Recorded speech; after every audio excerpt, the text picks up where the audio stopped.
Hola, buenos días, queridos oyentes. Un nuevo capítulo sobre el pensamiento de Santo Tomás de Aquino. Como decimos siempre, no hay duda que Santo Tomás tiene respuestas, aunque haya sido del siglo XIII, para las cuestiones de hoy.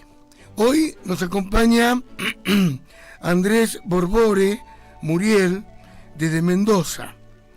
Él está casado con Graciela Oro, papá de 4 hijos: Magdalena, Juan Bautista, Valentín y Pedro. Es licenciado en Administración por la Universidad Nacional de San Juan, diplomado en el pensamiento tomista por la UFASTA, especializado en gestión de la educación superior por la Red Andina de Universidades, director de la licenciatura en Relaciones Internacionales de la Universidad Católica de Cuyo de San Juan, profesor titular de Introducción a la Filosofía y Doctrina Social de la Iglesia en la licenciatura de Relaciones Internacionales de la Universidad Católica de Cuyo de San Juan, miembro de la CITA, Sociedad Internacional Tomás de Aquino, hay una sede en Bariloche también, y miembro titular de la Asociación Argentina de Derecho Internacional. Hoy vamos a hablar del tema de la economía. ¿Cómo andas, Andrés? ¿Todo bien? Buen día, Juanjo. Sí, todo bien. Gracias a Dios, todo bien. Soy de San Juan, no de Mendoza. ¡Ay, perdón! Uy, somos vecinos, somos cuñanos, pero... Sí, lo peor que pude haber dicho. No. Bueno, son grandes amigos. Pido disculpas. Bueno, gracias por acompañarnos. Y bueno, queremos escucharte. ¿Cuál es, qué nos podés decir sobre la economía según la mirada y el pensamiento de nuestro santo doctor en común? Lo primero que hay que decir es que la Iglesia, como tal, siempre ha estado atenta, con mirada misericordiosa por los más necesitados, por las injusticias, por aquellos que necesitan del prójimo. Entonces, la doctrina social de la Iglesia, que es una luz que tenemos en nuestro tiempo, que la comienza el Papa, digamos, se ordena a partir de la encíclica Rerum Novarum con el Papa León XIII, sí. Tiene varios precursores que todos ellos son hijos y frutos del pensamiento de Santo Tomás, porque el pensamiento de Santo Tomás primero lo incorpora el magisterio de la Iglesia, y después el pensamiento de Santo Tomás se hace cultura. Hay una anécdota del padre Castellani, que él cuenta que iba en el tren viajando por Corrientes, de Buenos Aires a Corrientes, y llevaba la Suma contra Gentiles de Santo Tomás, que iba relojeando porque era en su época de estudiante. Y el compañero de asiento miró el libro y le preguntó si el Aquino, ese que estaba leyendo, era algo de los Aquinos de Gualeguaychú. Y dice Castellani que por un momento pensó y le respondió que sí, que tiene mucho que ver con nosotros y que seguramente hay una relación con los Aquinos de acá, porque el principio de la realidad, el principio de la primacía de la dignidad humana, son valores que se han tomado del fruto filosófico en el cual se fundamenta Santo Tomás en el siglo XIII. Porque hay dos aspectos que son importantes en el pensamiento de Santo Tomás que fundamentan todo su orden, su abanico, su orden epistémico, a partir del cual empieza a entender la ciencia. Uno es el sustento filosófico de Aristóteles, que según Rafael Gambra, ese autor que explica muy sencillamente la filosofía, como es el nombre de su libro, Dice que Aristóteles se lo considera dentro del rubro humanístico, por así decirlo, del pensamiento filosófico, porque ubica a la persona en el centro y es el principal objeto de estudio. Esa es la raíz filosófica del pensamiento de Tomás. La persona en el centro y el principal objeto de estudio. Y el otro sustento que tiene Santo Tomás para elegir, para construir toda su catedral del pensamiento, es la fidelidad a Santo Domingo, a la orden de predicador. Entonces, desde estas dos patas construye una catedral, y vos fíjate que en Santo Tomás hace una síntesis de todo esto, y en el proemio del libro de la física de Aristóteles, él dice que las ciencias están en el intelecto y una cosa se hace inteligible en acto por el hecho de que de alguna manera es abstraída de la materia. Entonces ahí entramos a una zona difícil, pero que es comprensible.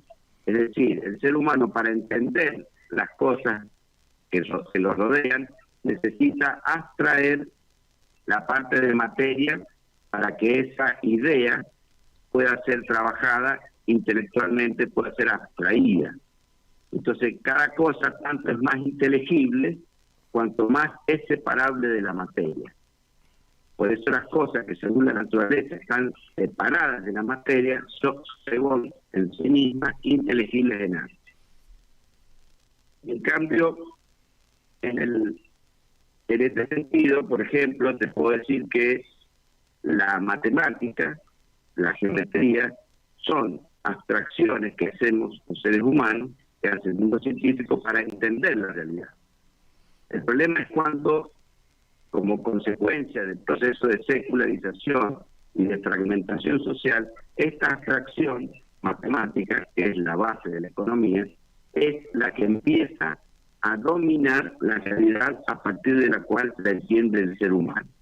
Entonces, mediante abstracciones intentamos explicar la realidad o intentamos hacer que la realidad se ajuste a las abstracciones matemáticas elaboradas con argumentos separados de la realidad. Entonces, los principios de la doctrina social de la Iglesia, el principio de subsidiariedad, el principio de dignidad humana, quedan de reojo, quedan relegados y se pasan. La economía actual, como la conocemos, está regida teñidamente de estos principios y está guiada por otros valores que no son los de la doctrina social de la Iglesia. Entonces Santo Tomás dice que toda ciencia está en el intelecto y una cosa se hace inteligible en acto por el hecho de que de alguna manera es abstraída de la materia. Entonces, cuando la abstracción es matemática, aplicamos, es como poner el caballo delante del carro. Entonces, la matemática, que hoy en día es la que domina la economía, hace que tengamos ciertos desorden que hace que no haya una primacía del ser humano. Entonces, en esto que hablábamos de que la Iglesia, el magisterio de la Iglesia incorpora el pensamiento de Santo Tomás, lo podemos encontrar, por ejemplo, en Juan Pablo II, donde él dice que el desarrollo no es un proceso rectilíneo. ¿Ves? Aquí está lo que yo digo. Hace referencia a esa figura geométrica. No es una línea ascendente que siempre tiene que ir con tasa positiva. No es un proceso rectilíneo, automático y de por sí ilimitado. Como si en ciertas condiciones, dice Juan Pablo II, el género humano marchara seguro hacia una especie de perfección indefinida. Eso es más una fantasía, también una ilusión, una utopía, que un principio de la realidad. Entonces, ahí se sostiene la catedral arquitectónica del pensamiento de Santo Tomás en el siglo XIII, que como bien decís vos, nos ilumina como un principio rector para poder entender esta realidad.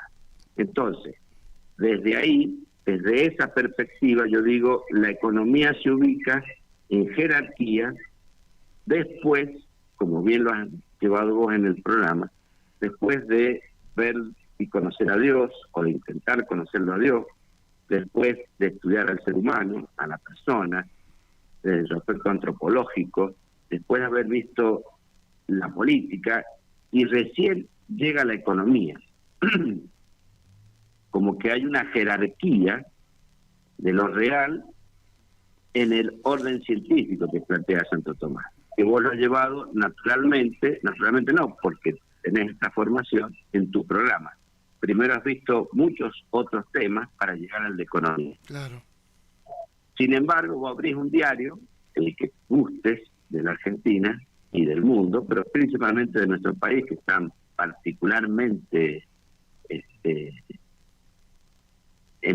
influenciado por esto, y las principales noticias son de las economías, de la economía, de lo económico.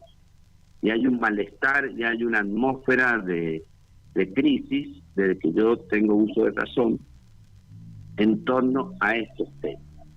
Porque la crisis se origina en lo antropológico y después impacta en lo económico.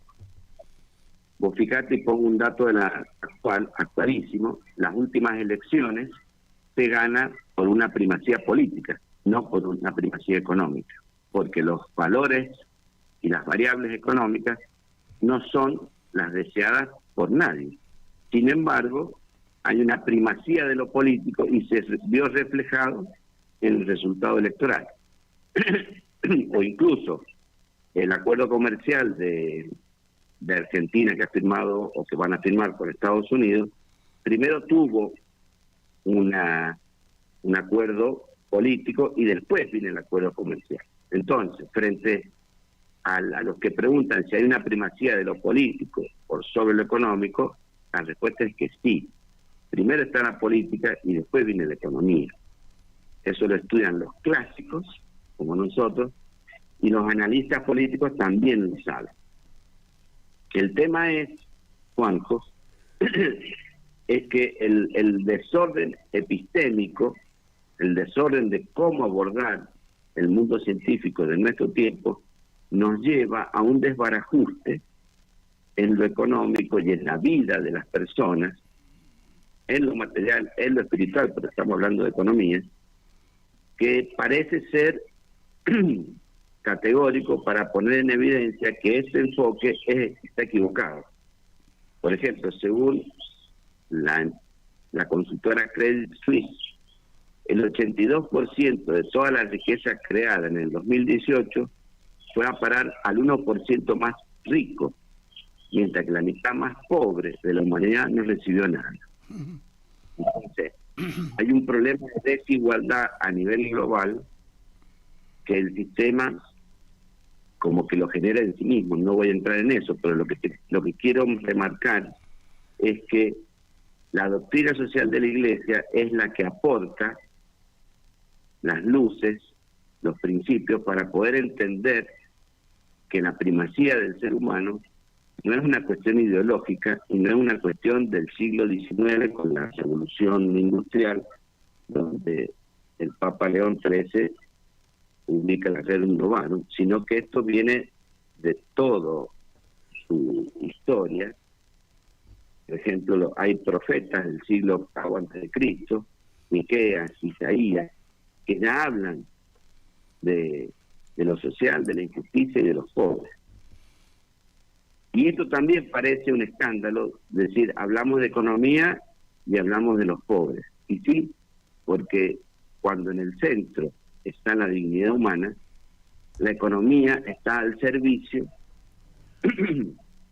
del ser humano, que es la perfección de lo creado. Entonces, todo lo que nos enseña Santo Tomás nos enseña a interpretar la realidad según esta lectura. Y lo hace actual, lo actualiza la doctrina social de la Iglesia con los diferentes documentos que va poniéndole el tono a lo que sucede en el momento. Por ejemplo, Juan Pablo II también dice en Redentoris Missio, dice que el testimonio evangélico al que el mundo es más sensible es el de la atención a las personas y de la caridad para con los pobres, los pequeños y con los que sufren. Es decir, la posición frente a los pequeños, a los niños, a los que sufren, siempre es de sensibilidad y de tratar de dar una respuesta, una acogida. Y esa actitud evangélica, dice Juan Pablo II, contrasta profundamente con el egoísmo presente en el hombre. Entonces, hacen surgir preguntas que orientan hacia Dios y el Evangelio cuando vemos estas cosas, estas realidades. Entonces, es importante despojarnos de las ideologías y tratar de buscar aspectos que tengan que ver con esta mirada humanizada. Y aquí menciono una empresa española que se llama Altum, que hace inversiones con criterios éticos y morales desde una perspectiva católica. Y por ejemplo, ellos pasan de lo socialmente responsable a lo moralmente responsable. Ellos tienen inversiones coherentes con la fe. Por ejemplo, el Papa Francisco decía, ¿por qué no nos hacemos la pregunta de dónde se invierte el dinero que se coloca en el mundo financiero? Pues no es lo mismo invertir en una empresa de alimentos que invertir en una empresa que fabrica armas. Pero nadie se pregunta a dónde van esas inversiones. Entonces, las finanzas, esta empresa la utiliza como instrumentos de servicio y reivindica la lógica del don, del 100 por 1. Todos estos aspectos son frutos, hijos del pensamiento de Santo Tomás y de lo que enseña la doctrina social de la Iglesia. Ahora, y en este sentido, sí. No, que mientras te escucho, pienso que vos estás planteando teóricamente, digamos, algo lógico, razonable, como que debería ser así, pero uno ve cómo funciona la economía a nivel mundial e inclusive a nivel nacional y pareciera que el objetivo de la economía no busca todo lo que estás proclamando, sino yo lo veo siempre la economía asociada a la búsqueda del poder. Es así. Sí, lo que vos estás diciendo es una gran verdad, lo cual no quita que los principios sigan siendo los principios y que iluminen la realidad desde una mirada esperanzadora. Claro. Porque esa mirada que vos planteás, que es muy cierta, nos lleva a la constante desesperanza. Entonces, ese dejo de fatalismo, un fatalismo crónico, por así decirlo, no es cristiano. Nosotros somos hijos de la luz y sabemos que Dios se hace presente y nos sostiene en el ser. Él sostiene la creación, eso enseña Santo Tomás. Y la creación se completa con la labor del ser, de la persona humana. El sentido espiritual del trabajo tiene que ver con eso. Y eso también es hablar de economía, aunque parezca una utopía o un escándalo. Pero tiene más que ver hablar del sentido espiritual del trabajo con la economía que el desarrollo del mundo de las criptomonedas, por ejemplo. Sin embargo, todos estos nuevos elementos forman parte de nuestro tiempo. Y del mismo modo que Santo Tomás fue un fiel hijo de Santo Domingo, un fiel hijo de la escolástica, fue un hijo de su tiempo, en el mejor de los aspectos. nosotros también debemos atender los problemas de nuestro tiempo.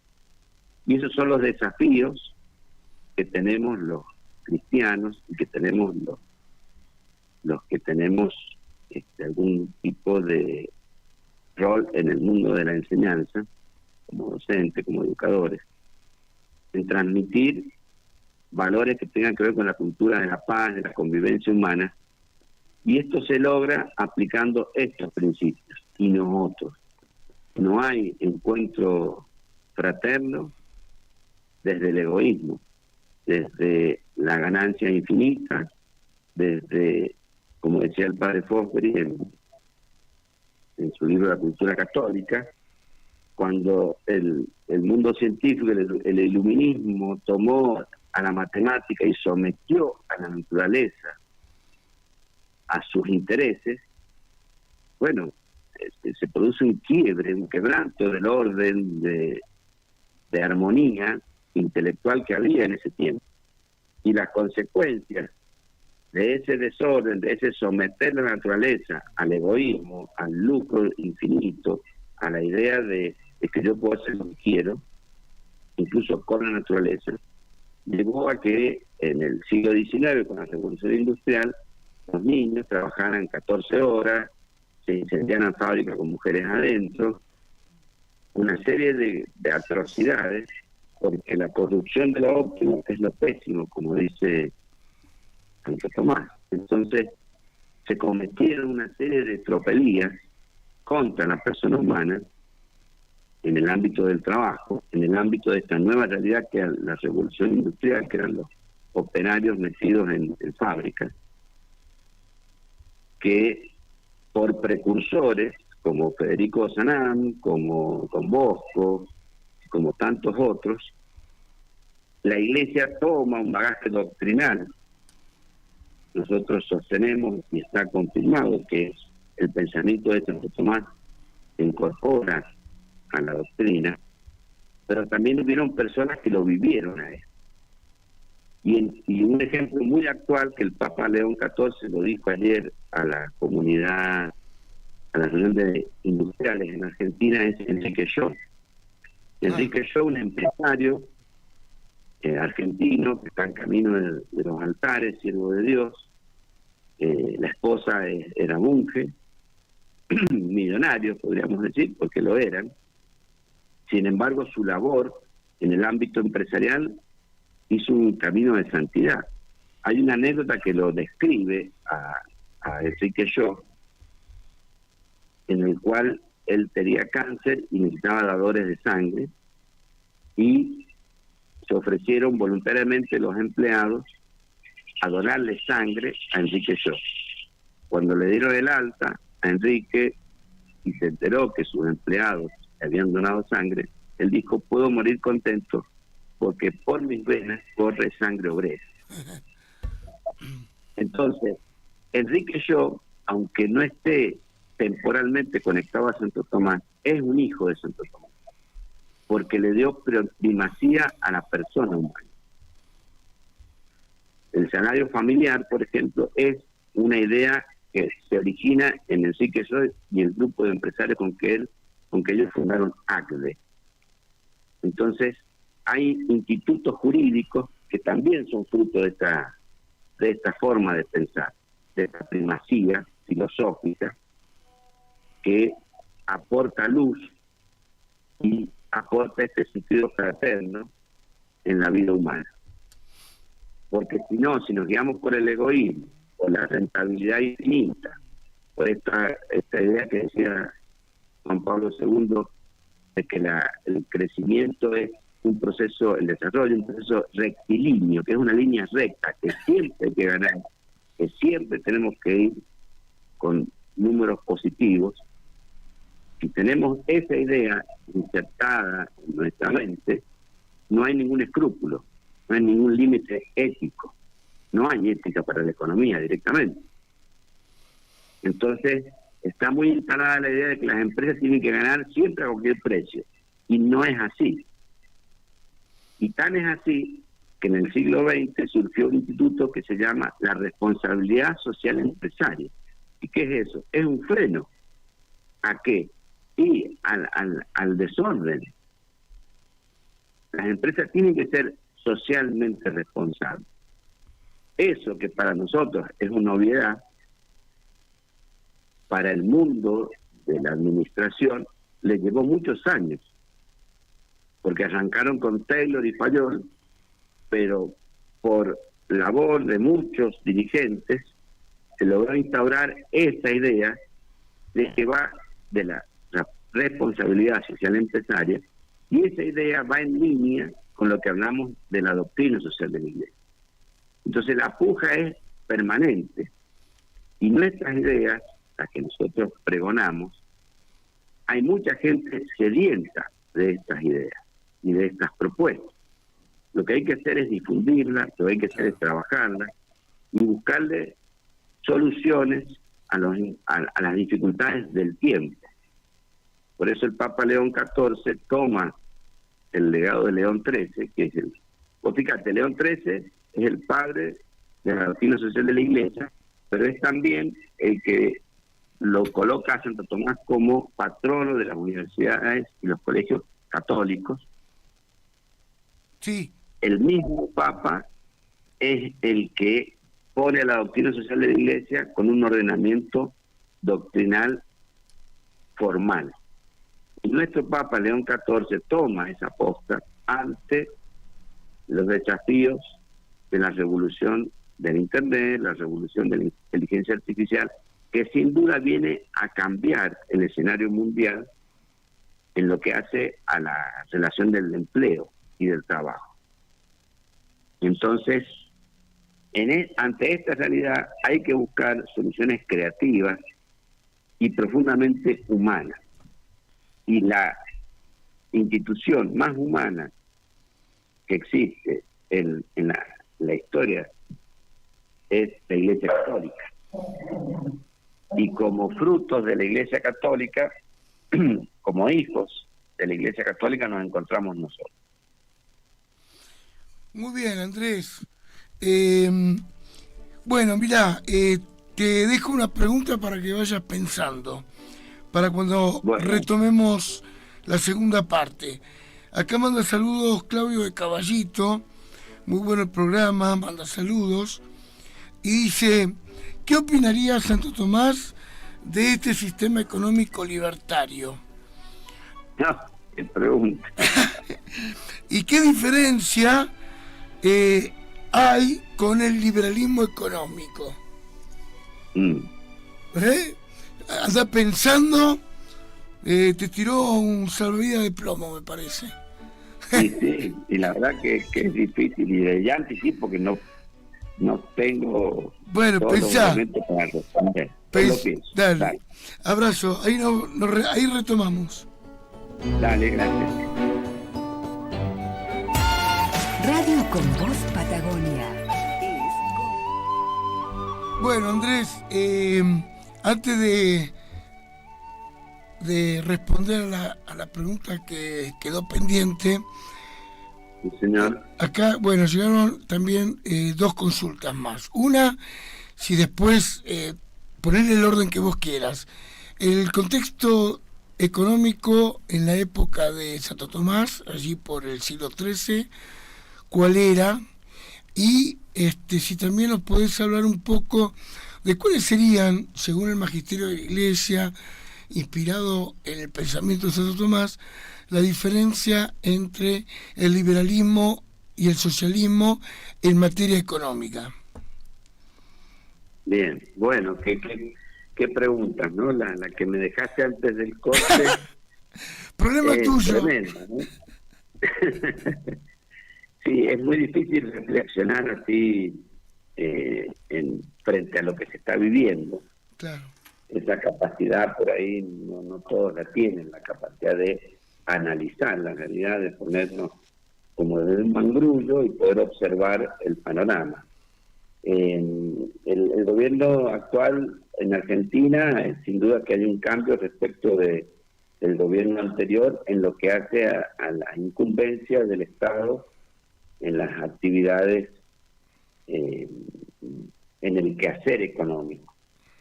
Eso es lo que al menos declama gobierno actual. No, y En la además, medida en que... y además, ¿Cómo? y además se ve con claridad que hay grandes diferencias. Claro, exactamente.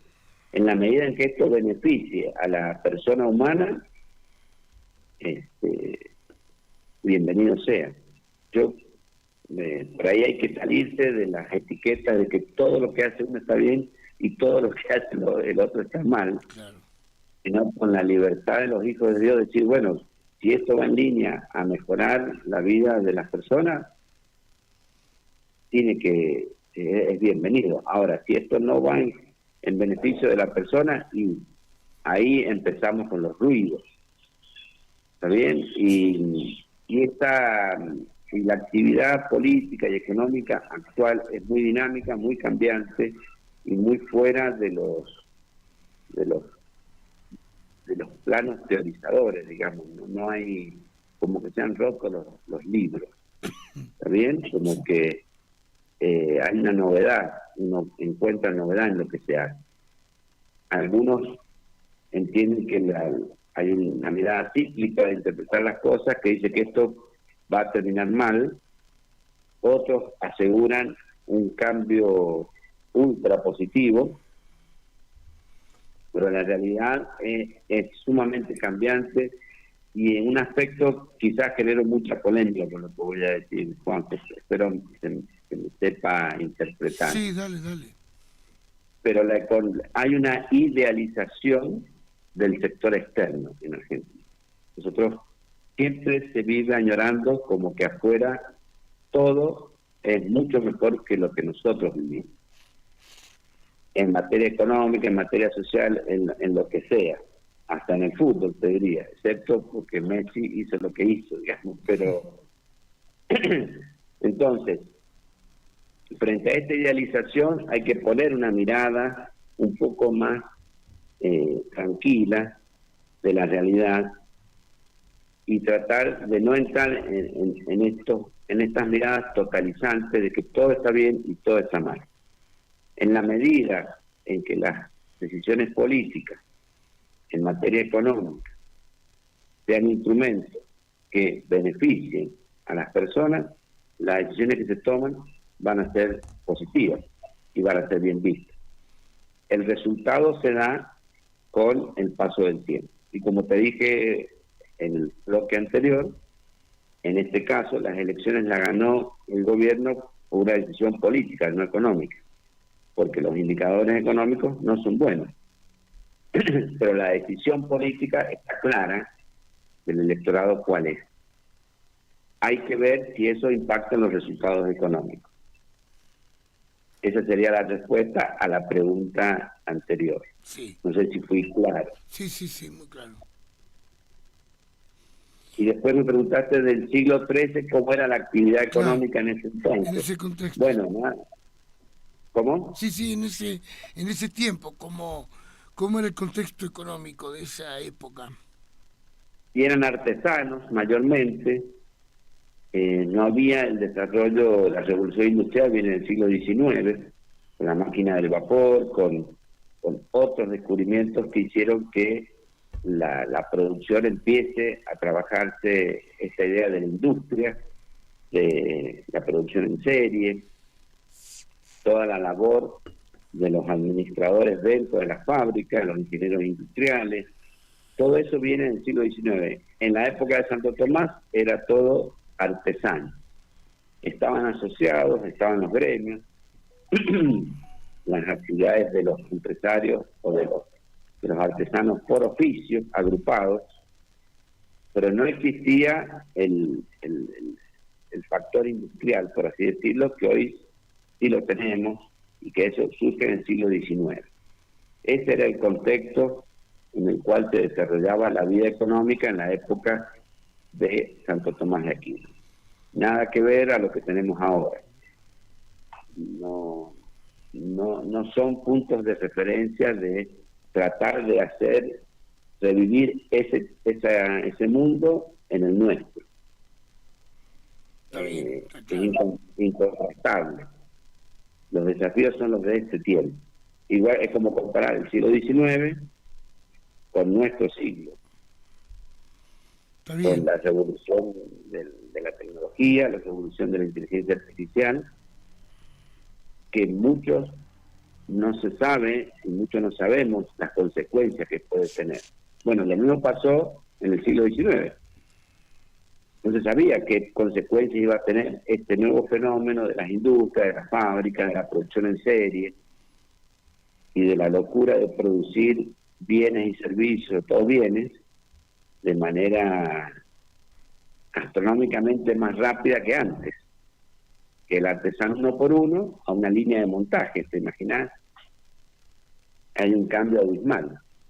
Sí, sí, Y aún así la Iglesia supo encontrar precursores, supo encontrar la formulación doctrinaria y arrojó luz sobre eso. Y esa luz se aplicó en leyes, en el instituto, como te decía, la responsabilidad social empresaria, que son todas líneas que van coincidentemente asociadas a la doctrina social de la Iglesia. Entonces, lo que está sucediendo con la inteligencia artificial también es una incógnita que despierta muchas inquietudes, y que la Iglesia es la que tiene, porque tiene los depósitos de la verdad, y no se dice desde el orgullo, sino desde la responsabilidad que esto significa. La Iglesia es la que va a aportar luz para poder discernir estas cosas. Y una de las líneas para discernir esta realidad es la ética. Hay un límite en la economía que es la ética. Y la ética no es una ley que la votamos por consenso, sino que la ética es la dignidad de la persona humana. La desigualdad, la pobreza, no pueden pasar inadvertidas, y no es un tema ideológico.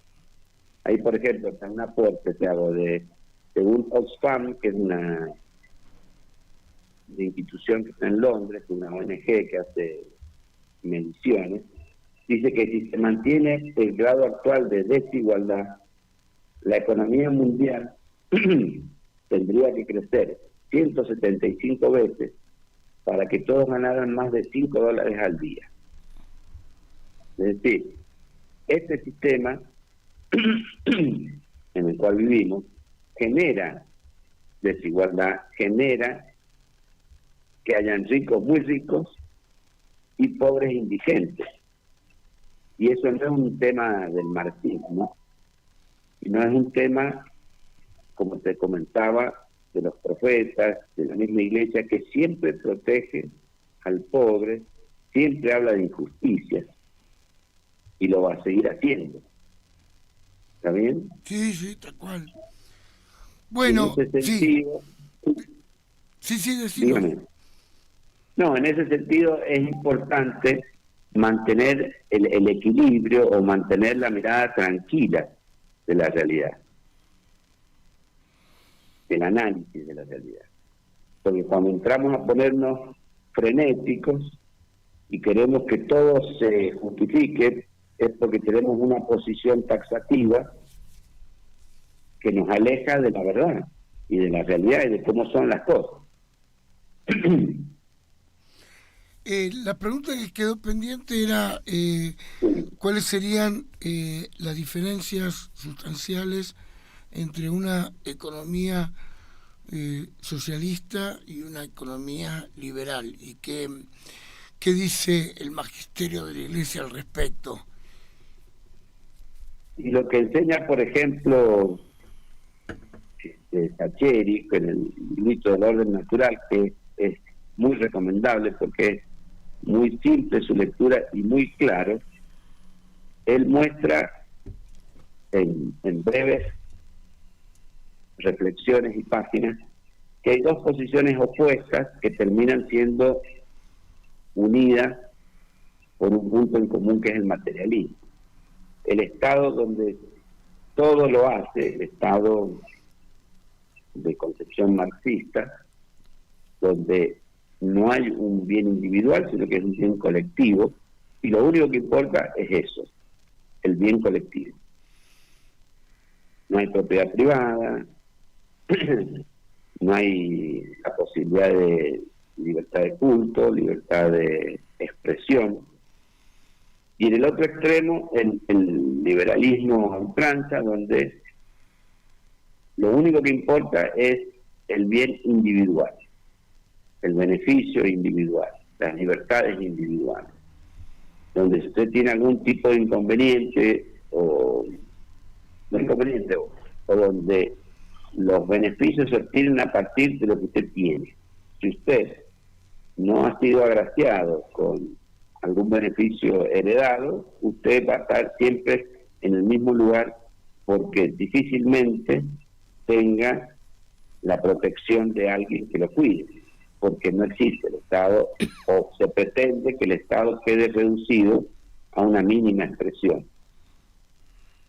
En cualquiera de las dos posiciones se atentan contra la dignidad humana, se atenta contra el cuidado de los más necesitados y de aquellos que necesitan ayuda, que es un mandato evangélico y que se da en las instituciones que hicieron y contribuyeron al desarrollo humano, como son, por ejemplo, la universidad. Es notable el aporte y la influencia que ejerce en la cultura, y es una institución que ha tenido la Iglesia protagonismo, y la educación ha sido siempre orientada, y hay muchos ejemplos de esto, hacia los más necesitados, porque no podemos dejar, como dice en el Evangelio, a la viuda, al pobre, que se arregle por sí mismo, porque no lo puede hacer. Sí, yo voy a emitir una opinión.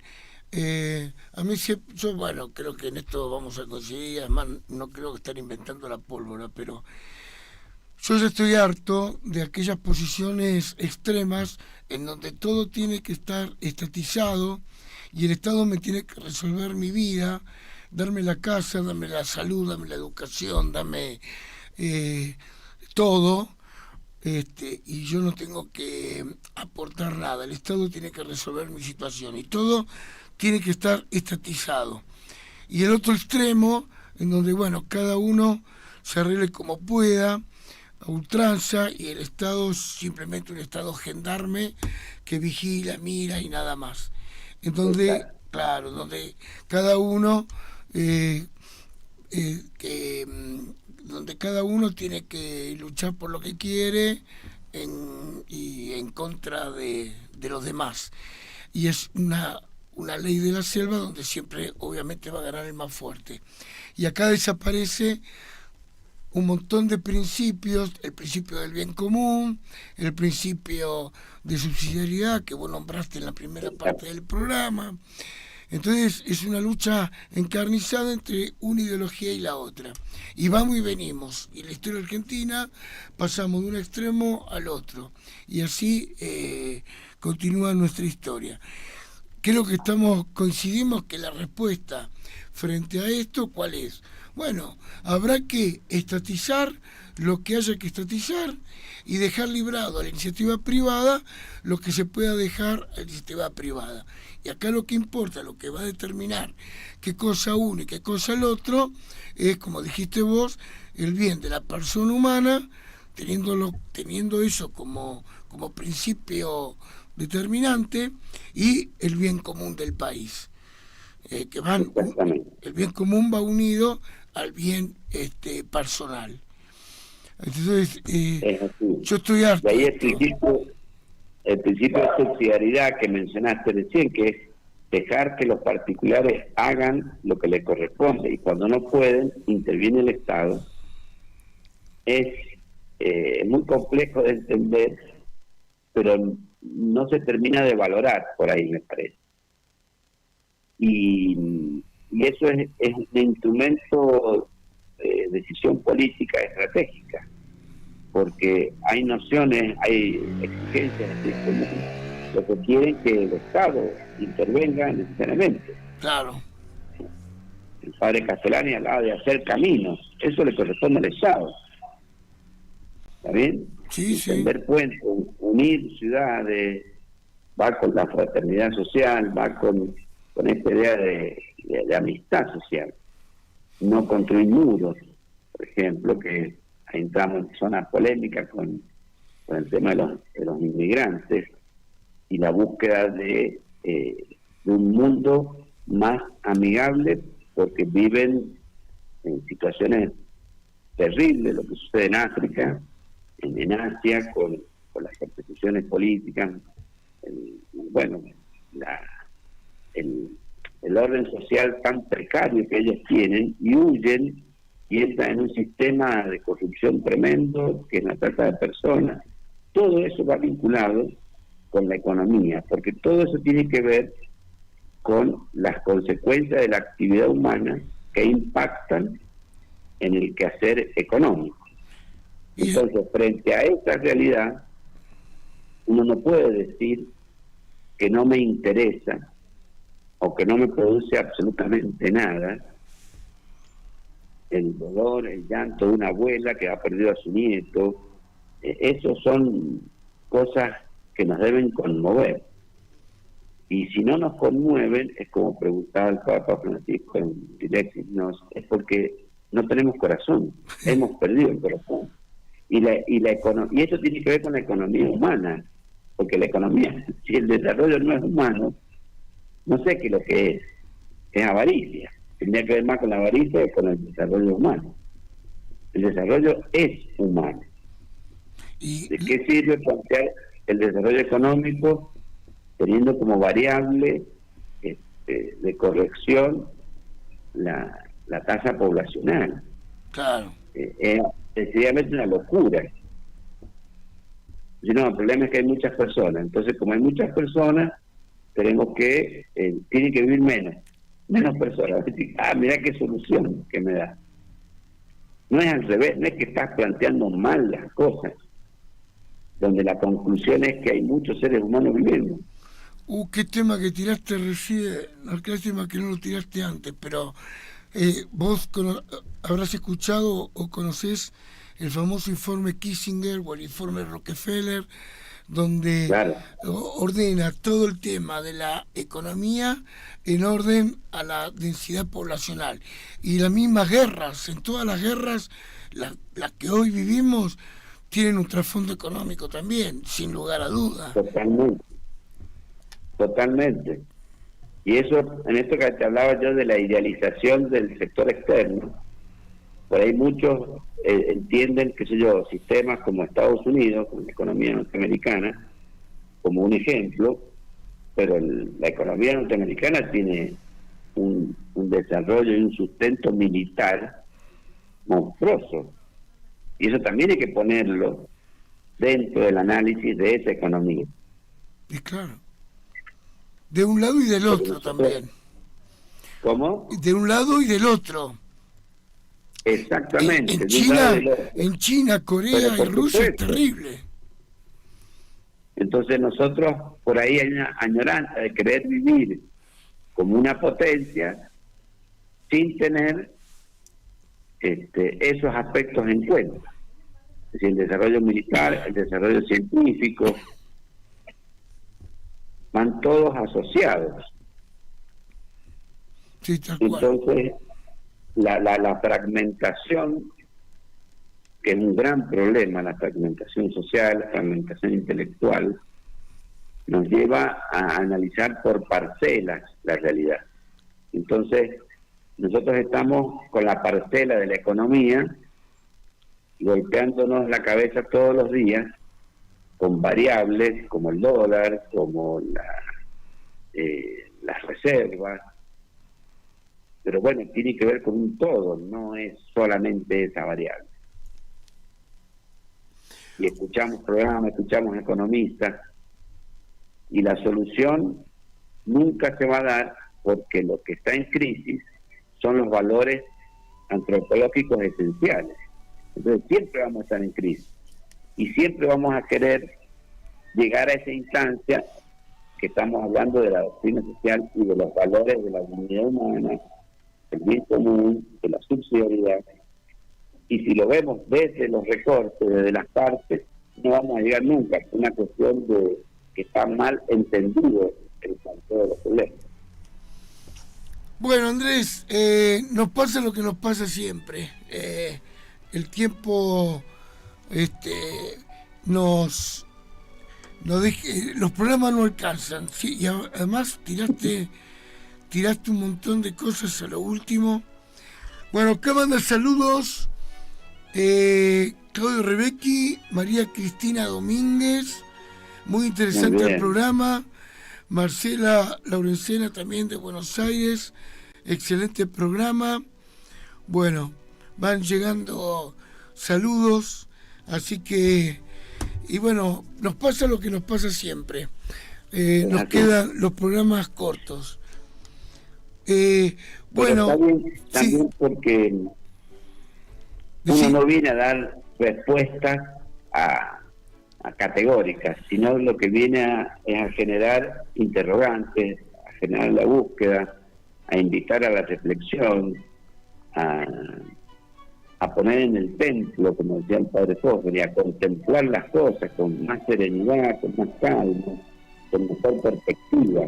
Y eso es una enseñanza de Ignacio en este libro.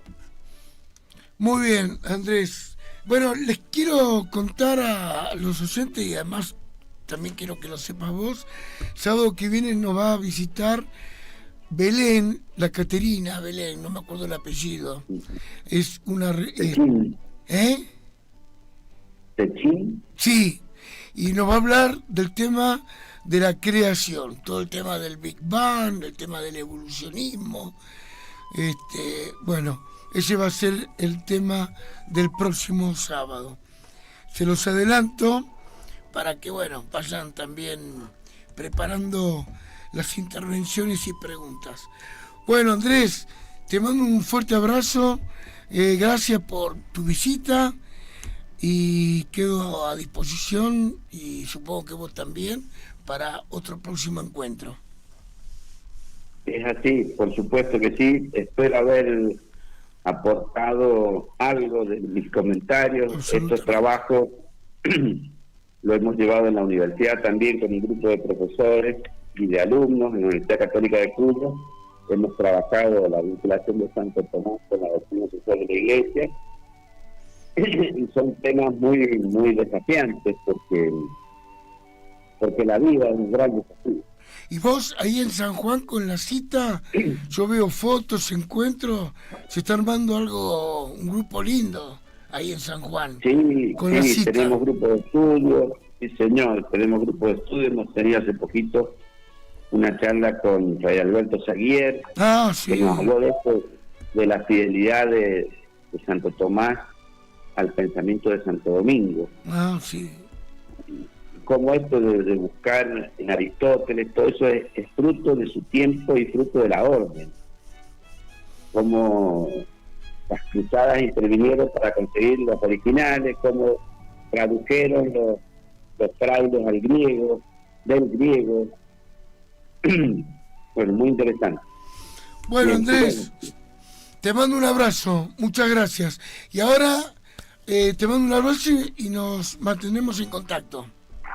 Sí, señor, abrazo grande. A tus órdenes, gracias. Bueno, lo vamos terminando el programa y ahora viene, como siempre, el tango querido. Qué grande el tango, tango, vino, fútbol y Santo Tomás. Qué grande Boquita, ¿no? Bueno, un saludo a todos.